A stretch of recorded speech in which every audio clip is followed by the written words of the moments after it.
This is the About IBD podcast, and I'm your host, Amber Tresca. Welcome to another installment of my limited series, The Summer of Activism, which is designed to inspire you, but also give you the tips and ideas you need to go out into the world and create positive change for people living with inflammatory bowel disease. Some of the topics include attending medical meetings, traveling to Washington, D.C. for Day on the Hill events, meeting your elected officials in their office or when they hold local town halls, and being a speaker or a panelist at events as a patient. A little about me. I was diagnosed with ulcerative colitis at the age of 16 and had colectomy surgery with J-pouch creation after 10 years of continuous disease caused my colon to become deeply ulcerated and precancerous. I'm a writer, editor, and patient educator who specializes in digestive disease and Crohn's disease, ulcerative colitis, and indeterminate colitis in particular. You can learn even more about me and my disease journey by visiting my website at aboutibd.com. Day on the Hill events are when an organization sends a group of people to Washington, D.C. to meet with the offices of federal representatives. Your congressperson and your senators all have offices on Capitol Hill. They have staff in those offices, and as a constituent, you have the ability to meet with them and let them know what you do and what you don't like about what's going on in our government. To learn more about these events, see my blog post at aboutibd.com or episode 49, where I go into Day on the Hill in more detail.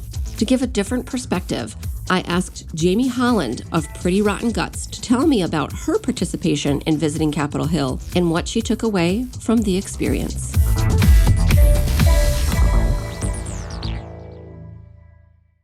I've gone to Washington, D.C. to lobby on behalf of patients with IBD about 4 times. And the reason I say about 4 times is because 3 times I went with lobbying groups that work on behalf of patients with IBD and other digestive diseases. And a 4th time, I guess you can say, was at a congressional briefing where I spoke in a room full of congressional staffers who work on behalf of senators and representatives.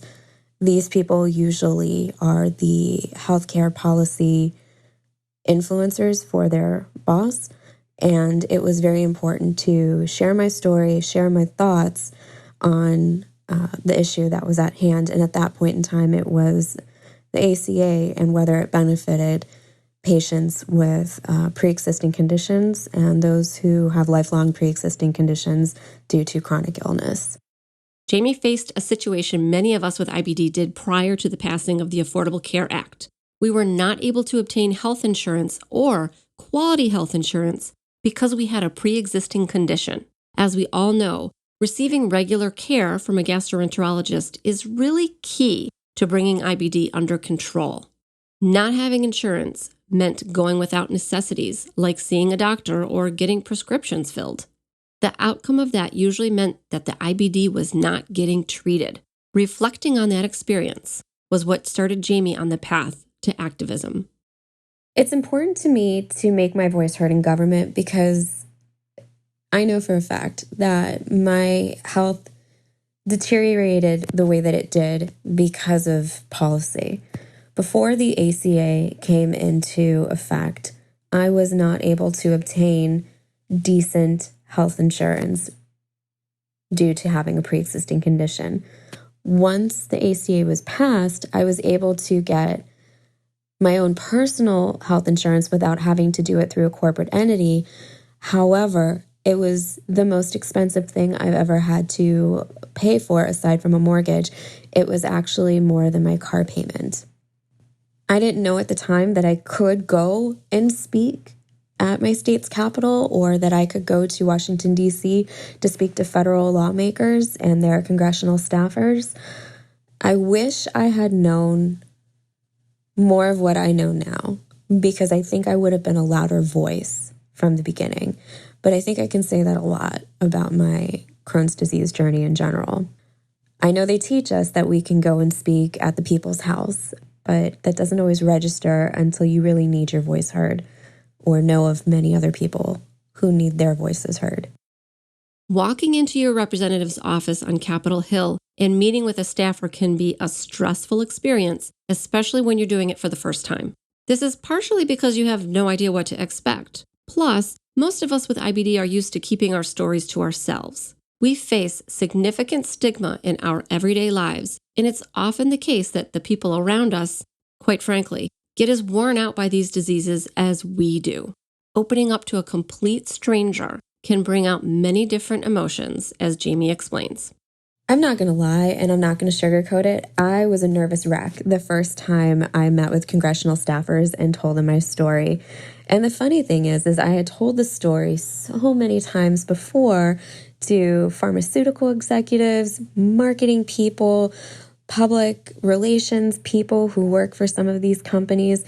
And so in that aspect, I had gotten better about sharing the nitty-gritty, awful, gross details of my Crohn's journey. But there's a different feeling when you're sitting inside of a Senate office or the House of Representatives offices and you're sitting there, you see plaques, you see pictures, you see things from your state or maybe a different state because you're not just speaking to someone who represents your district or your state. And it feels a little intimidating. So one of the best things that I can tell people before they go and speak in front of a congressional staffer, because you really want your message to hit home and you also don't want to make it a 10-minute run-on tangent, is practice your story with friends, family members, colleagues, anybody you feel comfortable with sharing the story, or sit in front of a mirror and do it, or record yourself so you can see what you look like when you're doing it. One of the first things I realized when I was speaking was I was starting to breathe a little bit shallow. I was talking faster than I should have, and you could visibly see that I was trembling. My voice was trembling, and I realized I was just oozing nerves. So once I was able to reel myself back in, I feel like it went smoother, but I really wish I hadn't felt as intimidated as I did at that first meeting, because I feel like I could have commanded a completely different energy from the staffer. Your IBD story matters. When we communicate with our representatives, usually there's something we want. We have what we call an ask.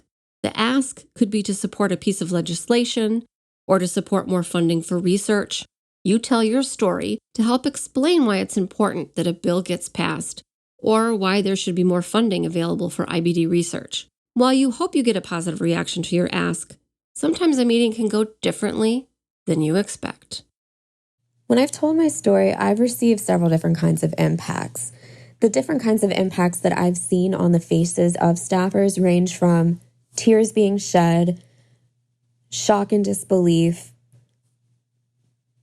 sadness, and then there is the disinterested. Now, when you get the disinterested, try not to take offense to it. And it doesn't matter what side of the party they happen to work for. This person is hearing from people just like us, day in and day out. And they make me want to work harder to get them to feel empathy toward my story, and therefore, hopefully, be pro my ask. The whole reason I'm going to speak to these congressional staffers is not just to share my story, but it's to make my story relatable to them, have them feel empathy toward it, and have them understand why I'm there with this lobbying group and asking my, in quotation marks, the ask. Most of the asks that I've worked on so far have revolved around healthcare policy, restrictions of companies telling us what kind of prescriptions can be forced upon us as patients through insurance providers, and getting funding for different initiatives that help with research toward better means of treatment and potentially one day maybe even a cure, however you want to define cure. Sometimes it feels wonderful to see a sad reaction or even tears from a staffer, but we want to make sure that they don't get lost in the sorrow of points of your story. We want to make sure that they've heard your ask and try and get a guarantee that they are going to push for their boss to back your ask.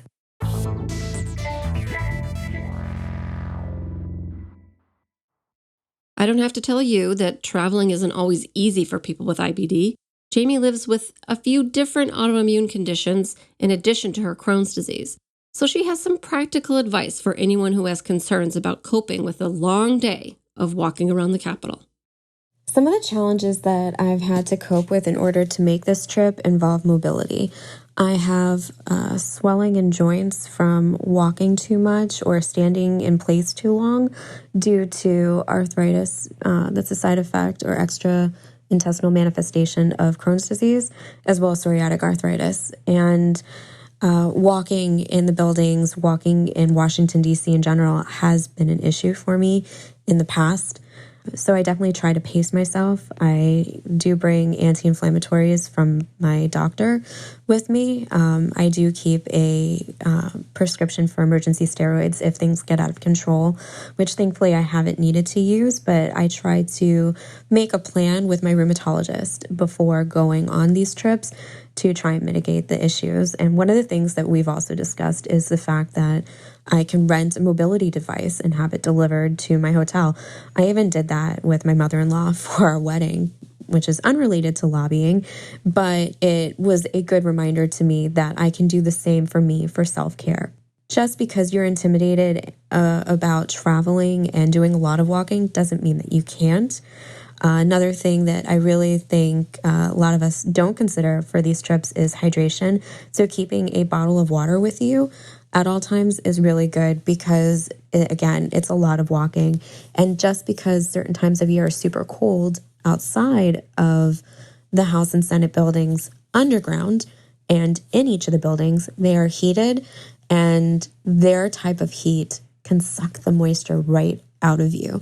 So it is very important to stay hydrated, especially with the amount of movement that you are making while you are on these trips. I think I clocked 5 or 6 miles total between hotel, House, and Senate buildings, and that's not even the return back to the hotel.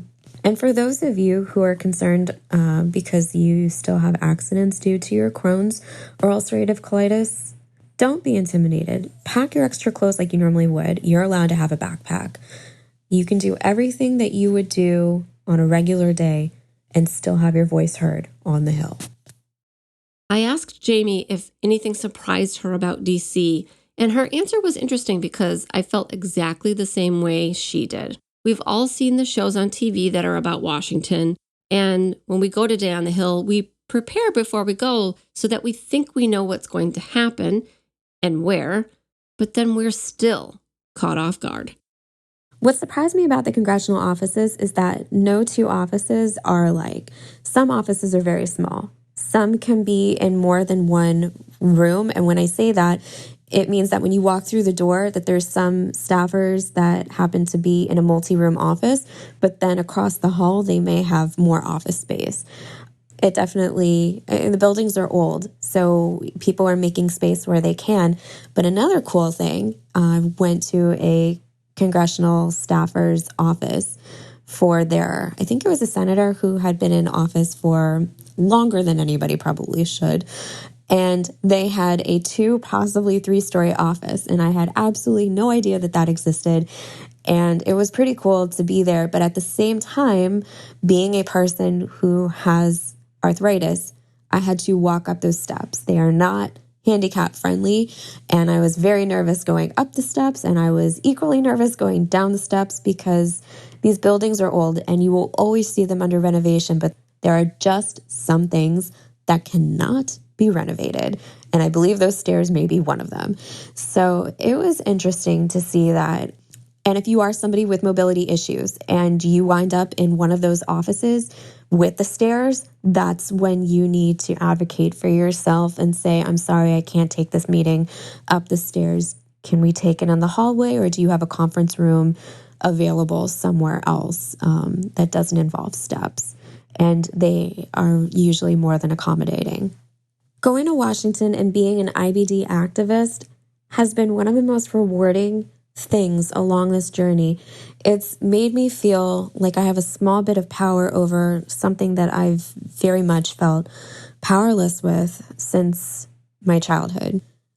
Advocating for those of us who need funding to go to research, provisions in place to stop insurers from dictating healthcare to our doctors. Those are all things that I feel so strongly about, and I'm so grateful to be one of many voices heard, but just being the tiny voice in and of itself may seem meaningless, but at the same time, you take a bunch of tiny voices and you become a loud roar. Hey, super listener. I'm glad that I could provide you with Jaime's perspective on attending Day on the Hill. Her disease journey is different than mine, and so she was able to provide some information that I wouldn't be able to give you. She also lives in a different state from me, and we've actually never taken any meetings together on the Hill, which means that together we're able to give you a broader perspective. I love, and I truly believe, the idea that she put forth that we all have our own tiny voices, but together we make a loud roar. I realized something recently about doing this show. I was having a rough day with symptoms, and I had a recording session scheduled, but I wasn't sure how it was going to go. While I was interviewing my guest, it hit me that this has happened before. Like everyone, I have a day or a week when I can't figure out how I'm going to push through. What gets me over that rough patch is talking with patients, caregivers, and healthcare providers, hearing their perspective and learning from them. And then it occurred to me that while I may think that my show is something I do for the IBD community, I actually get far more out of it than I ever would have expected. I know you have questions, and sometimes I have answers. You can find me everywhere on social media as About IBD, or you can use the handy Contact Me form on my website at aboutibd.com. Please show me you care with your likes, retweets, and shares on social media. You also have the chance to be my favorite if you review this podcast in Apple Podcasts or wherever you listen. And remember, until next time, I want you to know more about IBD.